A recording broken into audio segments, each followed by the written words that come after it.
before, it's great. Love the participation. It's always good to get um, to get a refresher on the program overall. So basically, what I like to do is focus on our outgoing referral program and how that is beneficial to everyone as brokers, and just some ways that you can kind of incorporate it and kind of broach that subject, and really, through some of the ninja stuff that you all have learned this week.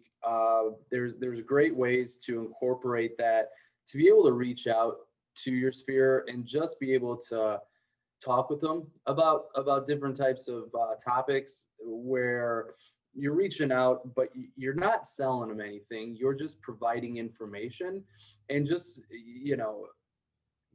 creating just kind of an organic conversation, which in turn kind of keeps you top of mind for them in everything kind of real estate involved. So what I'm going to do is just kind of highlight the relocation referral department. And so for anybody who doesn't know, my name's Drew Ranich. I am the referral and relocation and broker relations director here at Macaulay. And so really what I do is kind of in this realm, revolving around relocation and referral department, essentially is through our association with leading real estate companies of the world. I'm able to put together anybody that, a friend, family member, someone that or someone that you have come across, if they're looking for any type of real estate needs outside of our market, which means anything really our brokers don't cover, that is where I would come in and find someone within that network of leading real estate companies of the world, and they would place them with someone on their referral team. So about leading real estate companies of the world, the way it's structured for our intents and purposes for this conversation is, in order to be a member, you have to have a dedicated referral and relocation department. Actually, leading real estate companies of the world used to be called Relo. It was set up as an idea for independently owned and operated companies to be able to refer business back and forth to each other and have coverage on a national and global scale, such as, it's just like different types of national franchises could as well. Think Cardis, which is now, Realogy, Coldwell Bankers, Century 21, Remax, those kind of companies like that. They wanted those same capabilities because they found that there was a great benefit in taking, because usually a lot of times the leading brokers in most markets are independently owned and operated, and they thought to themselves, how great would that be if we could all pass business back and forth to each other, because that is a big capability that we're deficient in. So what happened was, each one has to have its own department, a department head, which gives me a counterpart or point of contact to reach out to on the other side. Say you're going to Arizona or somewhere like that, I can call Arizona Best or Long Realty out there and say that, we have someone, this is their circumstance, this is what they want, and they can pair them up with the perfect agent on their team. So that's the nice part about it too, is that when people have family and friends in other markets, that is a great point to just let them know, if you're even just catching up, holidays are coming up, Christmas cards are going out. It's always good to put in plugs and let people know that, even if, they might not be moving out this way, and they know you're in real estate, might not be coming to live in Indiana. But if you let them know that if that house that they've always wanted down the block comes up for sale and you're wanting to buy it, you can assist in that. And, they're going to trust you over someone that they may not know. If they have to find a broker, they're going to trust, your referral on that. So usually, a lot of times people know brokers, but it's always good to keep that top of mind. So how it works is, when that gets placed and that closes, the fee structure is also advantageous in our in our leading RE because the national average on referral fee. So if you're referring someone out, the average is about a 25% referral fee on a side of business, depending on the price. Usually, if it's below a certain price point, it can range from 20 to 25. Ours is a flat 30. So if you're referring someone out and we're using a leading RE company, you're going to get a 30% referral fee on that, unless the home is under 50,000, then it's a 20% referral fee, or the property, or whatever you're referring out. So, but also the nice thing about it is that, there's all kinds of different transactions. It's not just about the transaction. It's also about the capabilities that we have in those markets. Even if people are curious, if someone in your sphere, if you're talking with them and they want to know something about their particular town, God, I wish, I don't know how many homes were sold in my neighborhood this month, or I wish I knew what the median home price was, because I'm trying to think if I want to do this. Let them know that we can help with that too. We can reach out to our partners in those markets who have all of that data, just like we do, and we can get that for them. And that's just providing something for them to say, hey, I know we talked about this the other day. I did a little digging. In your town, this year so far, there have been 355 home sales. The median home price is 320,000. They're gonna be like, wow, I bought my house for whatever. It seems to have gone up considerably. And you can say, oh yeah, it's gone up over, it's gone up 15% over last year. That's gonna make you look like a rock star to them, and they're just gonna be like, well, I didn't even ask for this. I really appreciate it. And it's really just a phone call away. So that's, just some of the little small things that we can provide, and some of the things that can make a difference. But then when things start going, that's when you've laid that base.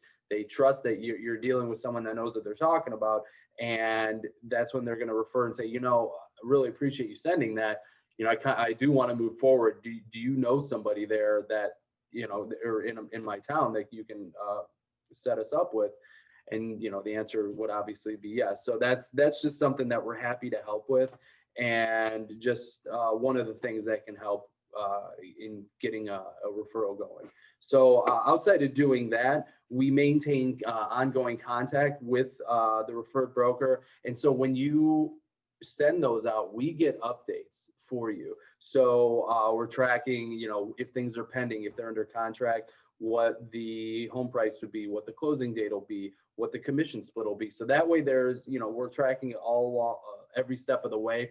And in return, they're keeping us updated as well. They're saying, hey, we're having a hard time getting in touch with the person that you sent out. Can you speak to the referring agent, which would be one of you, and see if they still need assistance.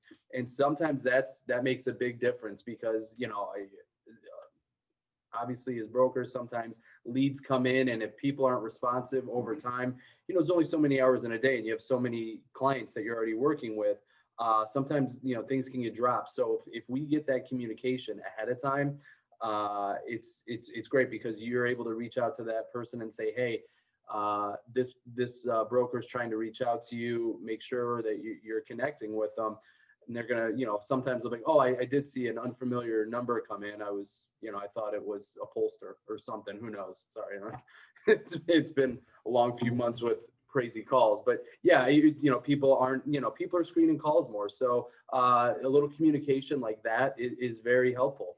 And they're going to be able to hopefully connect with them on the next call, set up an appointment, and get something going on the buy or the sell side. So, and that's just, again, constant contact that we're trying to have with those other companies. So we provide reports that kind of show what's going on with the department. We try and keep our department top of mind to you all as well, because like I said, I know business gets crazy. A lot of things happen over the course of a month. So sometimes, it's just like anything else. Focus can be diverted elsewhere. So we like to just remind everyone that, hey, if you're going to be talking with someone, just remember to plug the department. Make sure you're seeing if you can help in any way outside of this particular market where we can cover personally.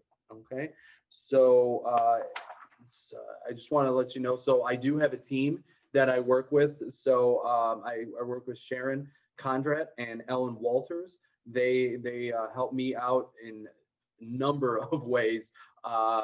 We work really closely together on making sure our whole apparatus is moving slow. So if you can't ever get a hold of me, you can always get a hold of them as well. And hopefully we can get an answer for you for whatever question you're looking for as soon as possible. So I just want to, I'm just going to skip ahead. Sorry. Got a whole. Nathan, did I leave anything out so far on any of that? No, I think the critical way to look at the relocation department is it is a great way to get great cash for not investing a whole lot of time of work. And specifically, you know, you've got contacts all over the United States. You've got clients that maybe are moving from here. Maybe they're retiring down in Arizona. Maybe they're going to Florida. Maybe they're going to Texas. And always keep in your toolbox, my strong suggestion is to have the conversation with these folks that are planning on selling and that are planning on moving, to say, hey, Bobby, hey, Susie, just want to let you know that I've got a referral network that spans nationwide, that spans throughout the globe. And I've got the capacity to connect you with somebody where there can be clear accountability, so you're not walking in blind when you go to Phoenix, Arizona. It's a way to help me. It's a way to help you. I can stay connected with it. I can still be your trusted real estate advisor. Would that be of assistance to you? So always be on the lookout for those opportunities where somebody is planning on buying that vacation home, you know, in the Outer Banks. Someone is planning on buying that vacation home in Maine, in the Adirondacks, wherever they're going to be moving to, or if they're retiring and moving somewhere, just let them know that, hey, look, just because you're moving doesn't mean that I can't help you. How can I be of assistance to you?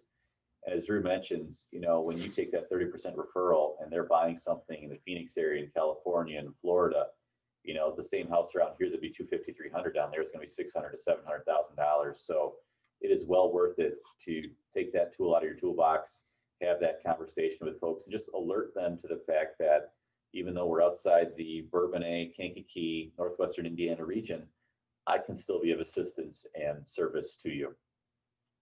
Yeah, absolutely. Yeah, and that's just what we try. And again, it's just always trying to communicate that as much as possible when appropriate. So well, and the beauty, as you just said, is it's not just you, it's you've got a team behind you that is staying on top of these transactions where they're at. And that accountability is so key, because that agent that you were referring to on the other end knows that there are folks looking over their shoulder and they got to do a bang up job for you. Otherwise, their ability to continue to get these leads is gone.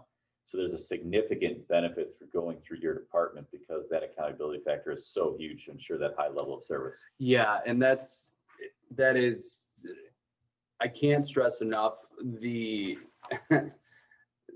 the need to stay on top of things, because obviously these are outside of our markets. So I mean, really, they're out in the ether. You know, I mean, we have the most control we have on that is by having accountability through our partnership. And I understand too, that because what happens sometimes as well is that, you know, say that you have, again, a family or friend, family member or friend that are wanting to do it, but like, oh, you know, I kind of know somebody. That's fine. And if they're not with a leading RE company, you can still get a referral on that, and we will still track that. It might not be a 30. That's where a lot of times it'll come in at that 25. That's fine too. But we'll still track those. And what ends up happening, because what has to happen is that broker has to agree to the referral fee. So that's where that outgoing broker to broker referral form does come in. And if you were to send that to somebody, that's fine. If they're already working together, it needs to be signed by the managing broker, because I've seen it where the agent will sign it and send it back. And that would appear, I mean, you are working with the agent. The difference is, though, is potentially, and Nathan can probably speak to that, the managing broker could, if they wanted to be sticklers about it, say, I didn't sign that, I'm not paying it. And we're stuck. Now, if it was leading RE, it's through, it's in our program, it's an understanding, and it's kind of ironclad. And then the other thing to keep in mind too is my department will shag down that referral fee. And if we need to get Nathan involved, we're happy to do that as well. And we have, I mean, if somebody doesn't want to pay, that's fine, but you're going to get a call. So, and just, but again, so don't worry. Like if somebody is already working with someone or going to potentially be going with someone else, still ask for the referral fee, because then especially if it's your family member or friend, they're gonna be like, yeah, I mean, I just met this guy. I want to make sure that you get something on it because you're advising me on this, because they are going to call you and, reach out and say, hey, my broker's saying this, does this sound right? And that's fine, but you should be compensated for your time. That's what the referral fee is all about. And so if they're going out of network, just let us know, and we're happy to track those as well. That's fine. So Drew, what would be two recent examples of referrals that agents have received in the company, just to help us keep top of mind awareness as to opportunities that come through? I know recently the other day you're telling me about a commercial one in North Shore. There was a roofer of some form. I don't know if you want to share with the group just two recent examples. North Shore, that was intercompany. Oh, okay. Yeah. Well, is there a couple examples of just how some of our agents got some referrals and what they ended up getting? Not using names, but. Oh no, yeah. Yeah, I mean, honestly, and this happens all the time. And this is one of the things I was going to cover as well. Within your clients, that is where a ton of referrals come from. I think, one that just closed, it was the daughter of a client. They say, gosh, you did such a great job, or they've done several transactions. I mean, this was someone I think that was, because a lot of times clients are friends, as long as they know, so if you're putting that in, some of our best agents include that information in their like listing presentation. And that's critical, because if you do a great job for them, they're going to go, God, I'd love to work with you again. And what it shows the company as is a whole company that can cover any type of real estate need. And they say, well, when you look good, the company looks good as well. And they're going to trust that we're going to put them in touch. So they're referring out their kids. A lot of times, millennials are in that home buying phase right now. So there are a lot of new home sales that are going on. And we just closed one last month. That was someone it was a client's, I think, son or daughter, or daughter-in-law, son or son-in-law. I'm not sure, but it was down in Kentucky, and it was a first-time home buy, and we were able to help out with that, no problem. And so when you're including that information with your regular pitch, it shows that the company you're with is full service, and that they can provide coverage wherever they may need, and the same type of assistance they would get as if they were working with you. So I think that's critical to people too, is if you're garnering that kind of trust, you're kind of going out on a limb for other companies, and they're going to trust that you're going to be able to put them in good hands, especially their loved ones as well. Okay. So yeah, absolutely. We got this chat here. John asked, I'm an Indiana broker. If I know someone who lives in Illinois and is moving to California, can I still refer them? Thanks, Monica. She's followed up here. But John, the answer to that is absolutely. I mean, you got a buddy that lives in Boston that's moving, to Nantucket, and you're having a beer out there. And he says, hey, I'm thinking of moving. You can say to him, yeah, I can find a guy for you. So it absolutely does not have to originate in the state that you are licensed in. It can originate in a state completely outside of where you are licensed in. Yeah, John, I don't care if he's in California and moving to California. Yeah, we can help you with that for sure. Absolutely. And that happens all the time. Okay. Now, what we always looking for as well are qualified referrals as well. So make sure anybody you're talking to, and it's crucial, make sure you get their permission for other people to call them and let them know. The way I run the department is that when I place an outgoing referral, I make sure that the assigned agent, who's the agent on the other company, reaches out to the referring agent, which would be you, and that they are calling you first, because that gives you an opportunity to make that introduction to your referral. And so, I mean, and I've seen it before, and it's kind of, it's up and down. Like, people will get, people will be on floor duty and they'll get a call and it'll be for another market. That's fine. That can definitely be qualified, but you're going to have to do a little bit more digging than that. So if it's someone you don't know, don't just say, oh yeah, this person gave me a phone call. They're interested in this area. Are they? Are they kind of doing a fact-finding thing? Because I don't want to waste anyone's time either. Just like I wouldn't want somebody giving me, me something to chase down a wild goose chase, essentially. So you would have to do, it's best practice to do a little bit of digging, find out a price range, find out if they are familiar with the area, find out if there are any specific properties that they're interested in, find out how much they know about the area, that if they've, if they've been looking at this, or if there's, different types of properties they're looking for, reason for the move. Are they an investor? Is it a secondary home? Are they relocating? If they are relocating, great. Are they working with a third-party relocation service? So these are all good questions to ask, and make sure that that's just, again, that's qualifying that kind of lead and making sure that it's someone that is at least, somewhat serious about, moving, because I understand that a lot of times things don't happen right away. Like, people are interested in testing that, putting their toe in the water, and things sometimes can run slow. But there's a difference between that and just kind of doing a little bit of fact finding, and someone's just kind of bored and they're trying to find out other markets. Oh, I wonder what it'd be like to live in New Buffalo. Let's talk to a broker. Okay, are you serious about going there? Because, and again, I understand sometimes, we have referrals that have taken 3 years to close. We just closed one this month that had been open for 3.5 years. So it was down in Alabama. It was listed, it wasn't listed. It was up and down, kind of a roller coaster. It was a fun one, but happy to have gotten it closed.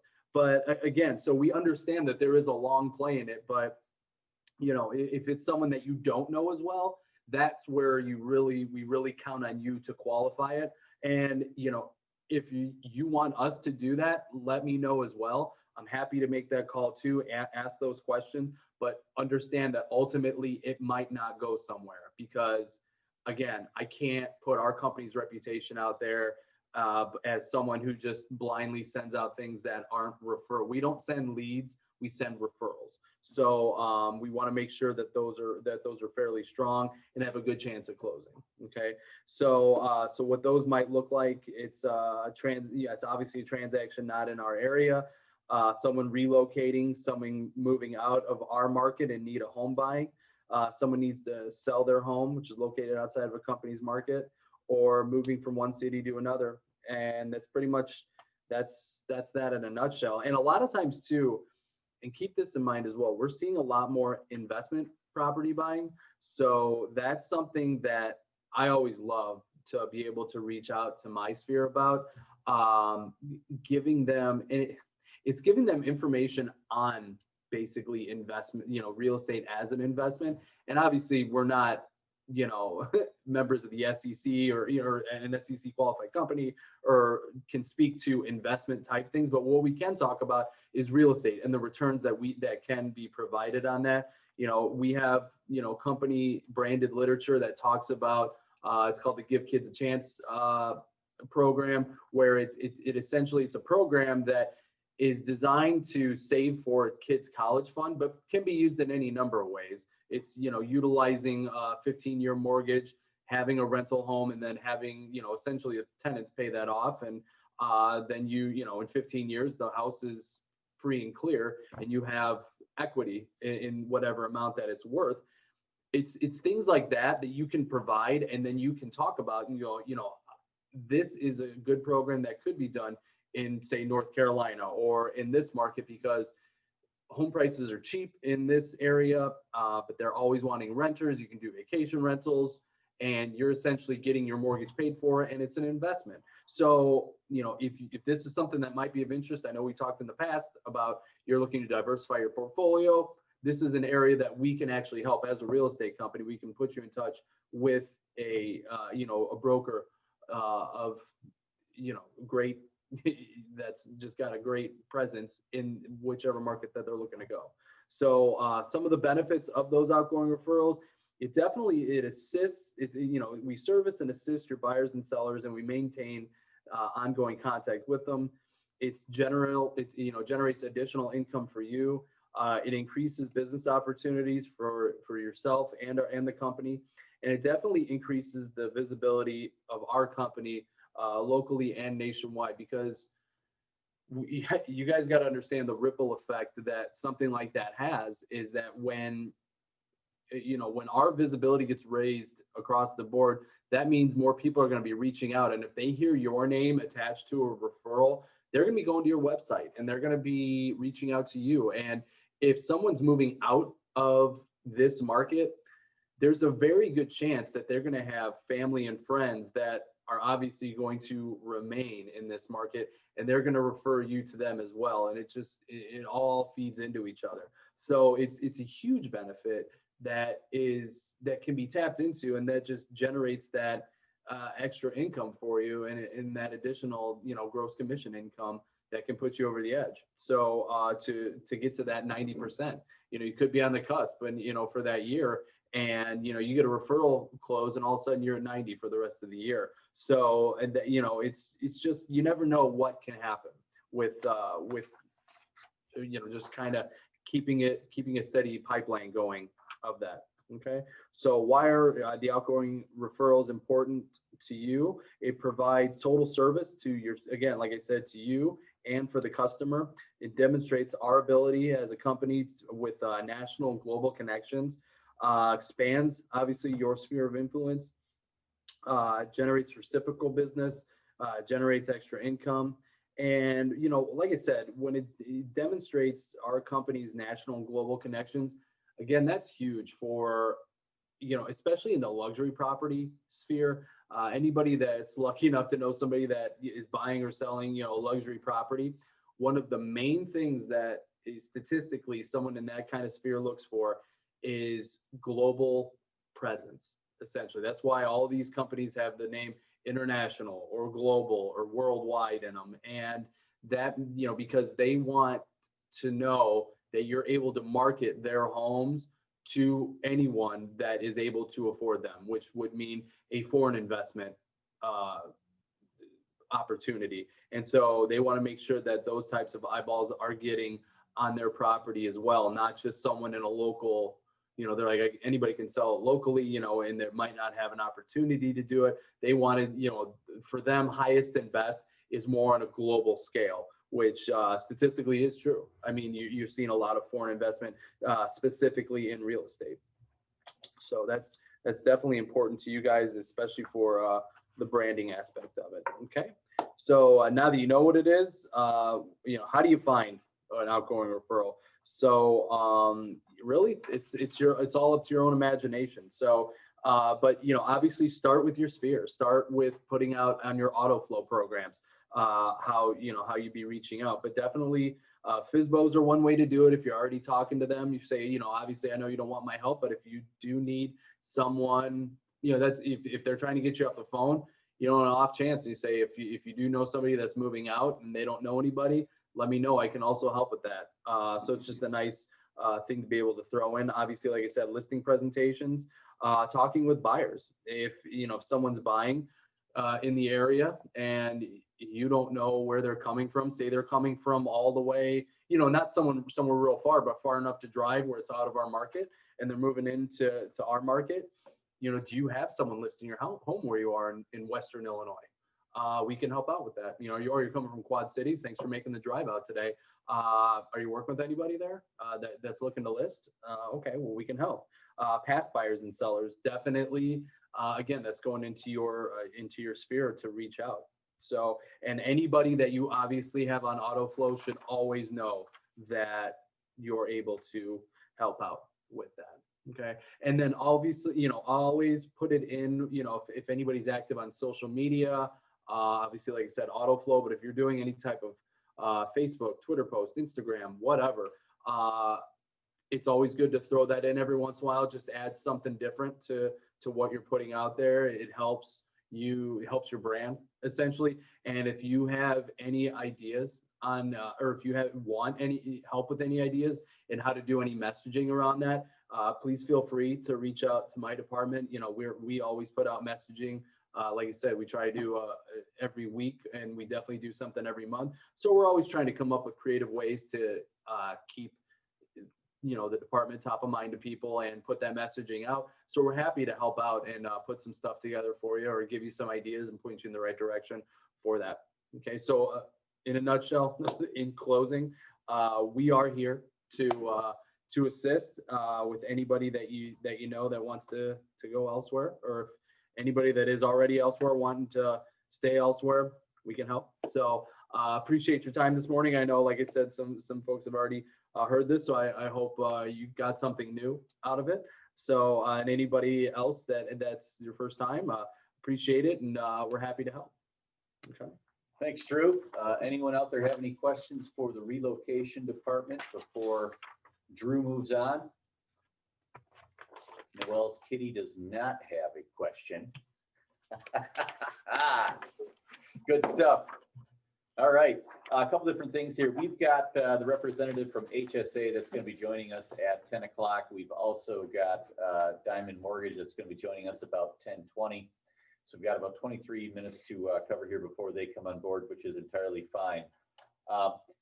Sometimes we start day 3 with an assessment as to any later phone calls that folks have made, handwritten notes that anyone has made, or additions that you've made to your sphere of influence in the past 24 hours. Anyone that's on the line right now want to share a bit about maybe a phone call or an outreach that you made yesterday afternoon and how that outreach went? It feels like I'm looking up and you're probably seeing my chin. But Looks like John's going. yeah, we've got a screen down here, so we're trying to monitor both of them. John, go ahead. I called a person that she's going to be buying soon. She's trying to build up her credit score. So I've been trying to keep in touch with her. And I found out her daughter's turning 18 months. So I asked her if I can give her some leftover, hand-me-down clothes that my daughter has already used. So I went and delivered it to her work and put her in her trunk and, just let her know I was still thinking about her. Absolutely. It's a nice touch. Absolutely. Are you, do you know the lender she's working with, or? She was going through Diamond Mortgage, just getting, help building her credit score. That's great. Yeah. When I referred her to. That's nice. Yeah. And that's just a natural, nice way for you to be able to keep in the loop and, keep that conversation going. So when she is ready to go, you can know and kind of jump out and say, hey, I keep her posted on anything that's coming new into the market, and, strike quick, as they say.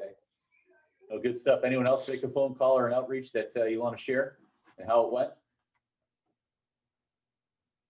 One thing that I wanted to mention, I typically mention on the morning of day 3, and forgive me if you heard it on day 1 or day 2, but I think re-examining in your business practice your use of social media, particularly Facebook, I think is critically important.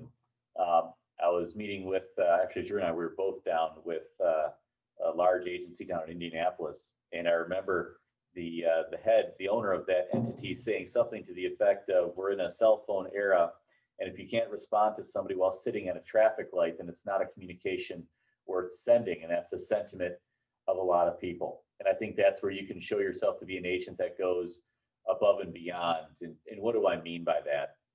So on a daily basis, there is just a waterfall of information that comes through your Facebook page, your social media page. Don't even get me started on asking what the other ones are out there. I'm going to completely outdate myself. I just have to ask my babysitters now, what are the new social mediums? And I learn a new world of things. But my point there is, as you're flipping through, it's real easy to like someone's post. It's real easy to say happy birthday to somebody, happy anniversary to somebody, congratulations on, the new dog.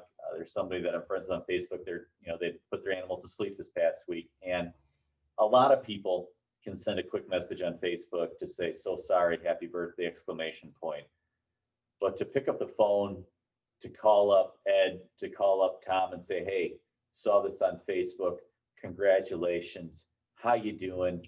How's the family doing? How's work doing? Okay. Typically what's going to happen at that point is there should be some reciprocity. And this is something I'm trying to teach my kids right now, is to say, hey, when someone asks you, Tommy, how's your day? You're supposed to look back at them and say, how's your day going? 2 years old. I'm trying to instill that in them. And generally folks are that way.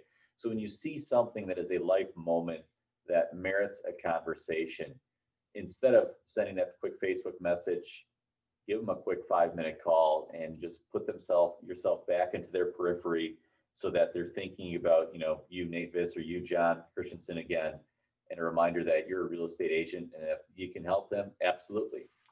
The other thing to keep in mind is think through the people that you're talking to, what stages are they at? So for example, Drew was mentioning before, some folks just helped, their kid down in Kentucky buy a home.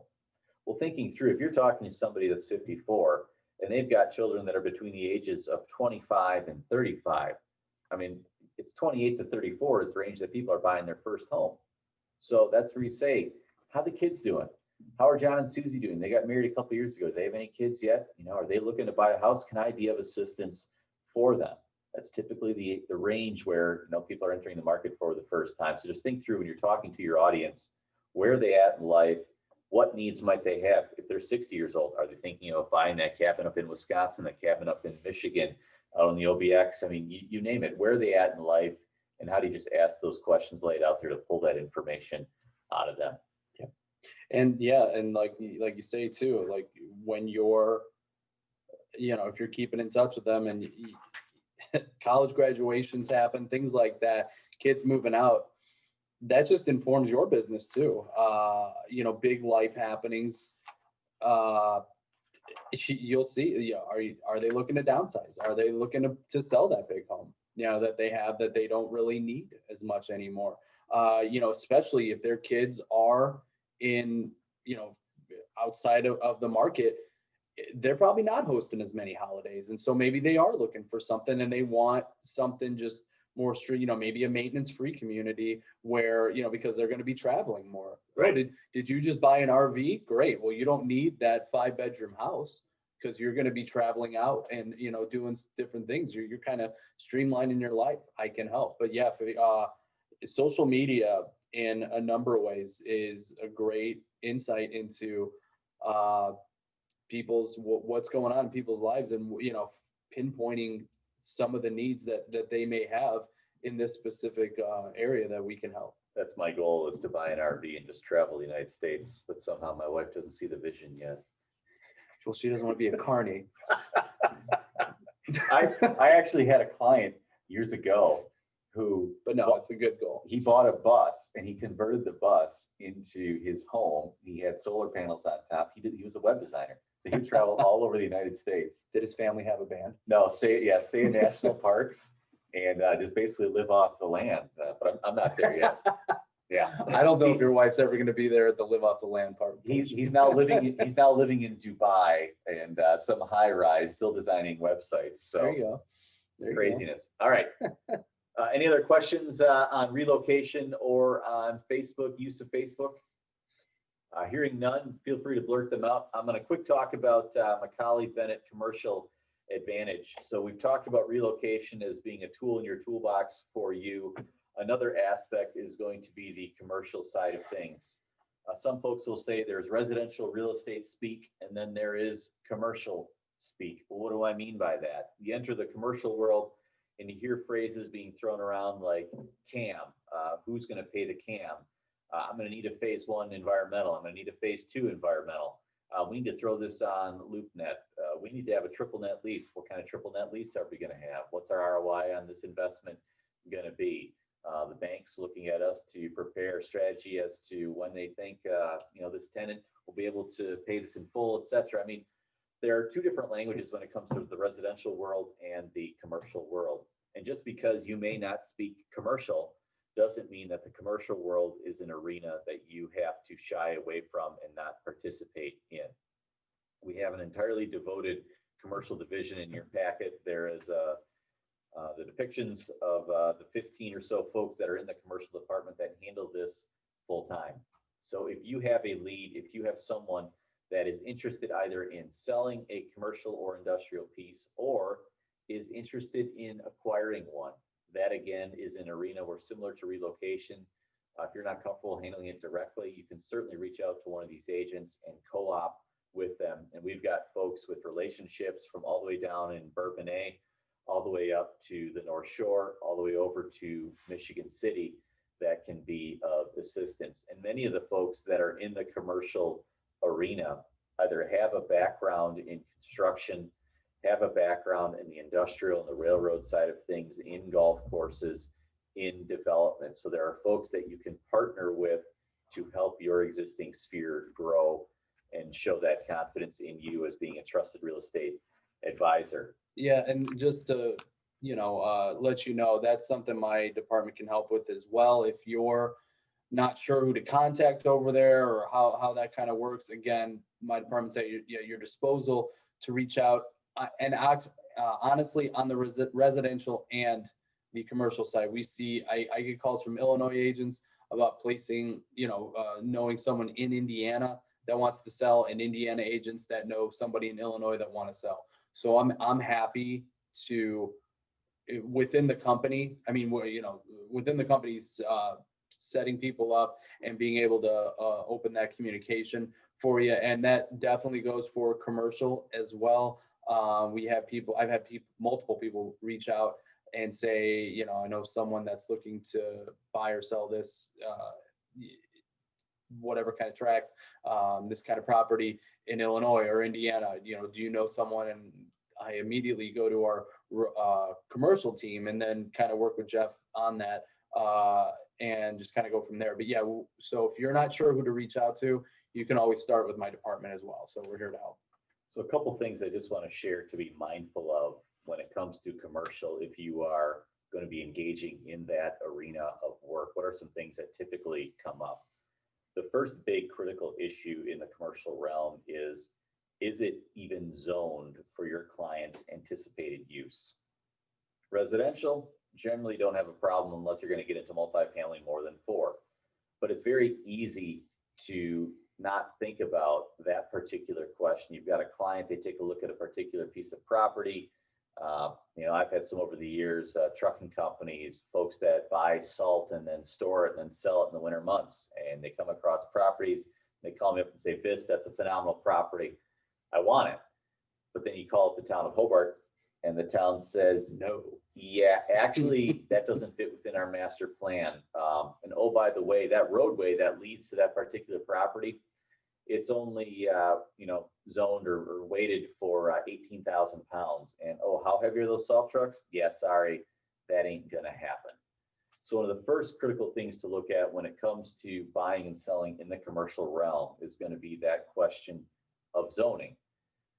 And what does that mean? So just because it's not zoned for your client's anticipated use, it doesn't mean that deal's dead in the water. That's where you can work with legal counsel and you can petition that town or that municipal body to get either a variance or a change of zone. But what that means then is you got to work into your purchase agreement sufficient time, usually 90 days, to allow your buyer to try to get that change of zone. So you can see how this is a little bit different than the residential side of things. Beyond that, you also enter the world of environmental. So when it comes to banks loaning money on commercial, on industrial properties, almost 95, 98% of banks are not going to be dealing it out of their own piggy bank, their own back pocket. They're going to be dipping into the Small Business Administration for the Small Business Administration to back that loan. And post 2000, banks are just skittish about loaning money to folks unless you've got wads of cash and you have a 30-year track record with that particular bank. So what do I mean by that? The banks are going to be verifying that that property is free and clear of any environmental issues whatsoever. So what that means is negotiating for what's called a phase 1 as well as a phase 2. Now, what's the difference between them? A phase 1 is basically a search of the immediate property and the adjacent properties as to whether or not there has ever been an environmental contamination or spill that has been reported. It might even include an on-site assessment as to whether or not there's the possibility for any environmental contaminants. So for example, look to buy a property in Stager. In that property in Stager, there is a body shop that's there, right? So I say this to the bank. Bank throws up their hands and says, body shop, that means there's paint. That means there's, oil going down the drain. Time out. We're going to need a phase 1. We're going to need a phase 2. It's the sky is falling. You say, well, wait a minute. It's the cleanest shop I've ever seen in the world. And they say, we don't care. We need to know. So then they do a review of the property surrounding it. And they say, well, a little hesitant because there's a Circle K about 3 blocks away and they had a diesel spill, 3 years ago. And you're like, come on, bank. That didn't drip all the way over to my property. They say, well, you're right on this one. But what can happen is if they see a spill that's happening on an adjacent property, they may be concerned about migration through the soil through your property. So then the bank might require what's called a phase 2, which is actual drilling down into the property to test the soil. I say all that because a phase 1 is like anywhere from $1,000 to $3,000, and a phase 2 actual on-site drilling can be anywhere from $3,000 to $10,000, and it takes time. Those are items that you need to be mindful of when it comes to selling commercial property. Those are things you need to negotiate as to who's going to pay for them. Or in the same breath, it's one thing to buy a commercial property, but what if the client is also selling the ongoing business? What if they're selling a gas station? What if they're selling a business that has a bunch of widgets? Say they're buying a plumbing business. You got tons of copper tubes, you got tons of equipment, etc. Is that included in the purchase agreement? Is that going to be separate? Is that part of your commission? These are all fun questions that you start to get into in the commercial realm, and you need to be mindful and cognizant of.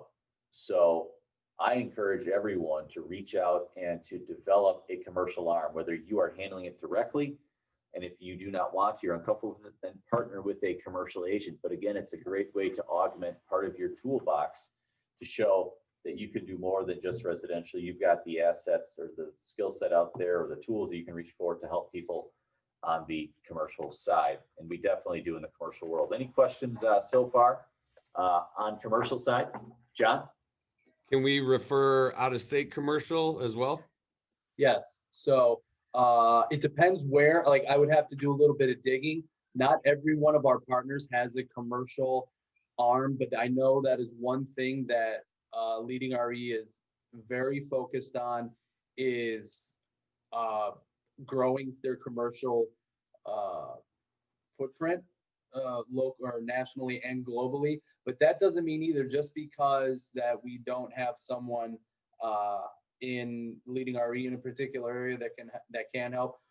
My department, Leading RE is not in every single town. So I mean, there are times where I have to go outside the market and do a little bit more digging on our part to find somebody, and we're happy to do that as well. If it's obviously a good viable referral, absolutely, we're happy to find someone in a local market that may even if it's not a Leading RE. But no, it's a great question. But they can help in a lot of places for sure. So what are some arenas of commercial that we might not otherwise think of? I'm just going to go through. There's some in the packet that you all have, but retail leasing. So that's just your residential or your commercial storefronts that you might see, such as up and down 41, Highway 30, etc. Medical offices, believe it or not, we've got a significant number of medical offices that many of our agents assist people with, whether it's leasing, whether it's purchasing. We even have agents that have specialty areas in the arena of dentistry. They got specific dental clients. So if you've got a dentist client, we've got folks out there that, feel free to contact Drew or I. And you may have, we've got contacts where, one dentist may want to buy out another one. You've got rail. We've got a couple of our agents that have 30, 40 years of experience dealing with the rail industry, which in Northwest Indiana, Chicagoland is very, very critical. Very big. It's very big and it's very specific. Yep. There's a lot of, for as prevalent as rail is, it's extremely niche. So you got to know your stuff to deal with the rail. You may have clients that are looking for industrial. There's been a significant amount of movement in the Gary, East Chicago, Portage, Hammond arena this past summer. Industrial nationwide is just on fire. So we'll see how that'll continue. But yeah, it's a great sphere right now. We have a great team that can handle industrial. Yep. You may have folks that are just looking for multifamily investments. We definitely can help out there. Redevelopment. Just had some extensive phone calls with an agent last week. Got a client that's selling a business and looking to buy about 70 to 100 acres, and they want to become a land developer. The agent themselves wasn't too familiar with the process. I'm happy to educate and partner you if you've got a client that's interested in that with somebody that's more experienced, knowledgeable in that particular arena, and again, work together. Golf courses, I know we've got one of our commercial agents has sold several golf courses, so we can partner you with one of them if need be, leased industrial, or even, as I talked about, straight up development. Anyone have any questions on the commercial side of things? No? Okay. Is there an expiration date to a referral? Good question. Drew, I'll let you. Yeah, so usually, yes and no. I mean, it depends. So I know within leading RE, like the one expiration date that is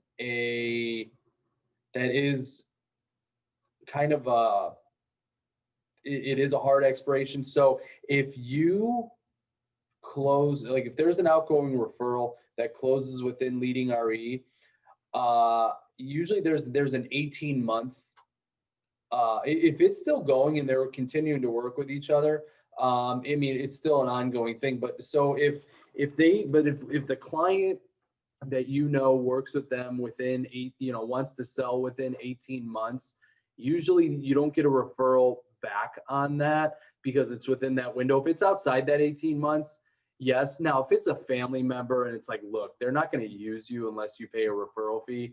It usually just takes a conversation.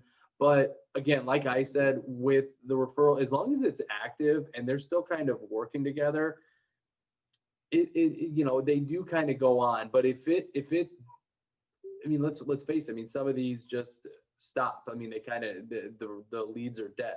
So at that point, no one's really working with each other. But if they want to start back up, and that's why it's important for you guys to stay in contact with them, because like, you know what, this went away for a while. They had some things that came up. They're past that now. They want to continue on with their home search. It's 2 years later. That's fine. Let us know. We can reactivate it. But if it's not really going anywhere, that's the whole point of keeping updated with it. Because again, nobody wants to waste anybody's time. So if there's nothing happening, we can either put it on hold or mark it as inactive or dead, and we can stop tracking it. But if it goes active again, let us know, and that way we can do that. But yeah, that 18 months, give us a call on that, because if they're working on someone and they're refusing to pay a referral fee, depending on the circumstances, we'll see what we can do. And that's the most. I've seen it go both ways. I've seen it where you understand that it's within a time period and that we're not going to get a fee on it. Then I've also seen it. They're like, well, it's my niece, and if they don't work with this, or if we don't get a referral fee, they're going to go to someone else, and they'll usually it'll kind of happen that way. They'll pay it. Okay. All right. Good question though, Tony. Good question. All right.